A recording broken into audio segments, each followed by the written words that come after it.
Ποια θεωρείτε τη μεγαλύτερη αλλαγή που έφερε η τελευταία πενταετία στον κλάδο σας? Ήταν περισσότερο πρόκληση ή ευκαιρία? Να ξεκινήσουμε με τον κύριο Παπαδόπουλο και συνεχίζουμε. Ωραία. Καλημέρα σε όλους. Ευχαριστούμε για την πρόσκληση. Κοιτάξτε, τη μεγαλύτερη αλλαγή που θεωρώ σημαντική που συνέβη τα τελευταία χρόνια είναι την περίοδο της κρίσης των τιμών των σταριών για μας και των πρώτων υλών γενικότερα. Συν το ενεργειακό κόστος, συν αργότερα το κόστος το εργασιακό. Οπότε πολλές αλυσίδες, έμποροι, αντιπρόσωποι ανά τον κόσμο θεώρησαν ότι είναι η ώρα να δοκιμάσουν και κάτι που δεν είναι ιταλικό. Η ελληνική βιομηχανία ζυμαρικών στάθηκε ψηλά εκείνη τη στιγμή, ποιοτικά έτσι κι αλλιώς ήμασταν καλά. Και τουλάχιστον η δικιά μας εταιρεία ήταν μια πραγματική ευκαιρία που κερδίθηκε και έχουν πολλές μακροχρόνιες συνεργασίες από εκείνη την εποχή και μετά. Όσον αφορά την εγχώρια αγορά, θεωρώ μεγάλη αλλαγή αυτό το προϊόν που βγάλαμε την γκάμα Magwell χαμηλού λικημικού δείκτη. Προϊόντα που αφορούν σε ανθρώπους που θέλουν μείωση της αύξησης γλυκόζης και επίσης καλύπτει μεγάλη μερίδα των καταναλωτών. Νομίζω ότι αυτές είναι οι δύο βασικές αλλαγές, η μία πιο ευρεία και η άλλη για την εγχώρια αγορά αυτή τη στιγμή. Κάτι που εγώ θεωρώ πολύ σημαντικό στην νέα εποχή, στις εταιρείες σας, στις βιομηχανίες σας και πλέον σε όλες τις επιχειρήσεις υπάρχουν άνθρωποι διαφορετικών γενεών, άνθρωποι με διαφορετικές αξίες, νοοτροπία και απόψεις. Φυσικά και ταχύτητες, έτσι. Πόσο εύκολο είναι να τους εμπνεύσετε όλους και όλες και τι περιμένουν οι εργαζόμενοι από έναν CEO, ας πούμε. Αυτό το διαγενειακό management που λένε. Δύσκολη ερώτηση. Γενικά να κάνεις διοίκηση και να έχεις εξουσία δεν είναι απαραίτητα πολύ εύκολο διαχειρίσιμο. Πρέπει να είσαι κάπως σαν άνθρωπος. Επίσης, όλοι οι συνομήλικοι δεν έχουν την ίδια συμπεριφορά. Δηλαδή, δεν έχουμε η μεγάλη αυτό, η μικρή εκείνο, η μεσαία αυτό. Εξαρτάται πολύ από τον άνθρωπο. Παρ' όλα αυτά, για να βάλεις ένα πλαίσιο σκέψης, εγώ θα λέω το εξής: εγώ είμαι κοντά στα 60-59. Η προηγούμενη γενιά από εμάς και οριακά εμείς είμαστε στη λογική επιβίωση ανθρώπινης συνθήκης εργασίας. Οι από εμάς και μετά, μέχρι 40-35, είναι της λογικής θέλω καλύτερες αμοιβές ανταπόδοση και αναγνώριση του έργου μου. Για μένα, αυτό που έχω καταλάβει ως τώρα, η νέα γενιά θέλει, θα τα δώσω όλα, δεν θα είμαι καθόλου χειρότερος από τους προηγούμενους, μιλάτε ιστορίες, αλλά θέλω την προσωπική μου ζωή, θέλω τον ελεύθερο χρόνο μου, θέλω να έχω ατομική ζωή και όχι να δουλεύω μόνο.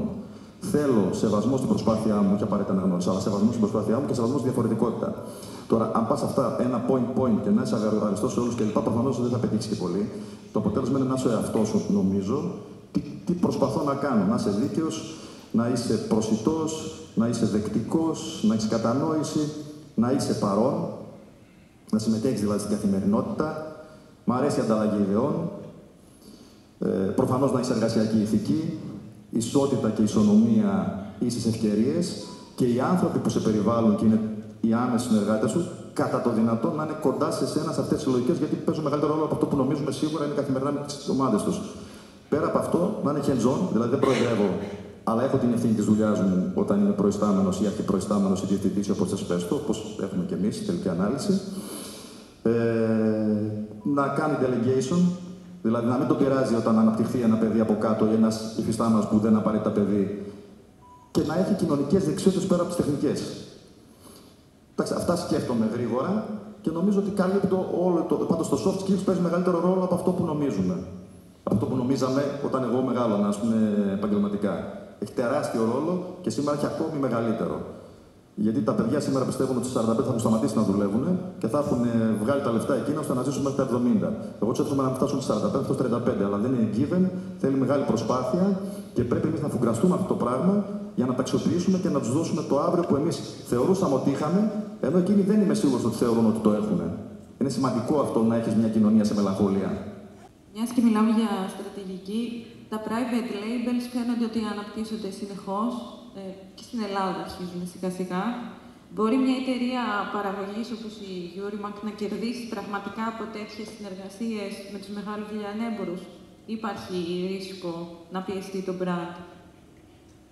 Κοιτάξτε, η Eurimac, που σημαίνει brand Magwell, αλλά και PL, είναι κυρίως εταιρεία PL και εξαγωγών. 55% της δουλειάς μας σήμερα είναι εξαγωγές. Έχουμε 30% της αγοράς και brand και PL. Αυτό έχει χτιστεί πάνω σε ειλικρινή σχέση με το λιανεμπόριο. Στο γεγονός ότι σερβίρουμε σωστά και είμαστε εκεί όταν μας ζητιέται, δεν κρυβόμαστε. Προφανώς τα σούπερ μάρκετ έχουν υψηλή διαπραγματευτική δύναμη. Από την άλλη μεριά και εμείς μπορούμε να τους εξυπηρετήσουμε στον όγκο που θέλουν, στην ποιότητα που θέλουν, στο after sales που θέλουν. Πέρασαν μαζί τελευταία μόνο πόλεμο, κορονοϊό και όλα αυτά και αυτό έχει εκτιμηθεί.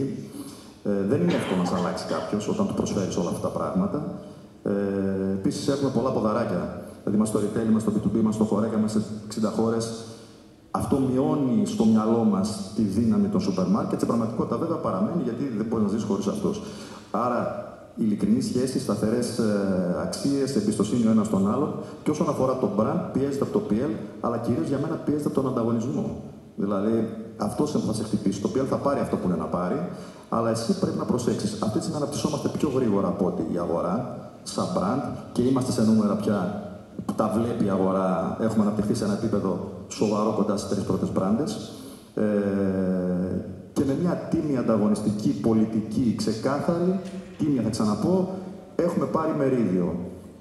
Αυτή είναι η κατάσταση. Νομίζω ότι αν έχεις με το λιανεμπόριο υγιείς, ειλικρινή σχέση από την αρχή, μπορείς να χτίσεις το αύριό σου μια χαρά και το brand σου να έρθει να συμπληρώσει, εφόσον είσαι PL από την αρχή και στις αγωγές, αυτό το puzzle.